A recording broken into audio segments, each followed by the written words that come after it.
Assalamualaikum warahmatullahi wabarakatuh. Kami dari kelompok 19 akan mempresentasikan hasil tugas kelompok kami yang berjudul Perencanaan Sumber Daya Manusia.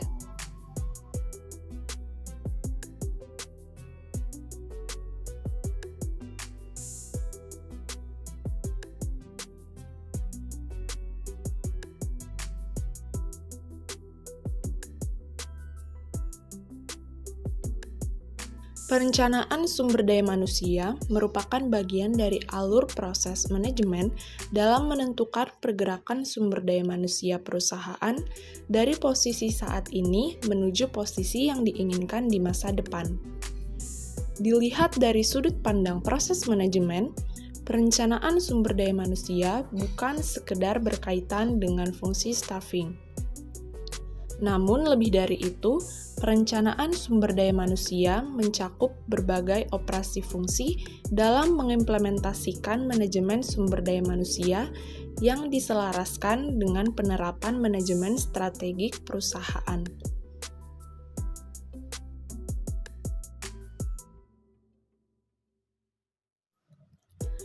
Perencanaan sumber daya manusia adalah strategi atau langkah yang diambil oleh manajemen untuk memperoleh maupun mengembangkan sumber daya manusia yang sesuai untuk menduduki jabatan tertentu agar sasaran dan tujuan perusahaan dapat tercapai. Menurut Nawawi, perencanaan SDM adalah proses menetapkan strategi untuk memperoleh, memanfaatkan, mengembangkan, dan mempertahankan SDM sesuai dengan kebutuhan organisasi atau perusahaan sekarang dan pengembangannya di masa depan.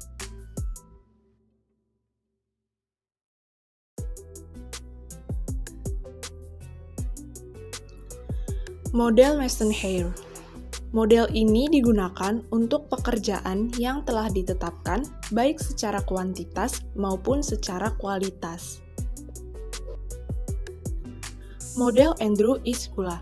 Model ini dikemukakan oleh Andrew E. Sikula.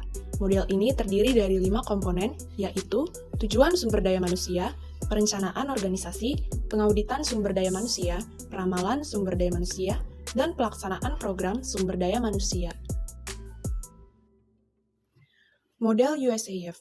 Manajemen USAF mengelompokkan SDM menjadi 2 kegiatan utama, yaitu kegiatan manajemen tenaga manusia dan manajemen personel. Manajemen tenaga manusia merupakan kegiatan manajemen yang berurusan dengan masalah alokasi SDM dengan pengkajian dan penentuan kebutuhan sumber daya manusia bagi organisasi, perencanaan pemenuhan kebutuhan, auditing penggunaan SDM, dan manajemen data SDM. Sedangkan manajemen personel yang berurusan dengan masalah siapa yang dipilih dengan lingkup kegiatan berupa kegiatan pengadaan, pendidikan, dan pelatihan, penggunaan, perawatan, dan pemisahan sumber daya manusia. Model Socio-Economic Battle.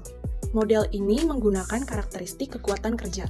Model ini sangat bermanfaat untuk ukuran pasar kerja, area geografis, dan sosioekonomi yang besar. Model Perencanaan Sumber Daya Manusia Wayne Mondoy dan Robert Noy. Model ini menggunakan perencanaan strategik yang memperhatikan pengaruh faktor lingkungan internal dan eksternal organisasi.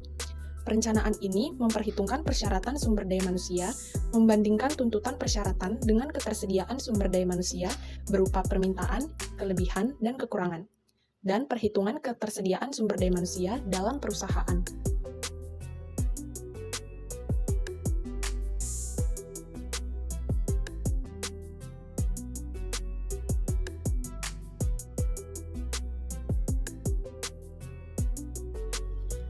Manfaat dari perencanaan yaitu memperbaiki penggunaan sumber daya manusia, meningkatkan efektivitas kerja, meningkatkan produktivitas, menentukan kebutuhan tenaga kerja di masa depan, dan mengembangkan informasi ketenaga kerjaan.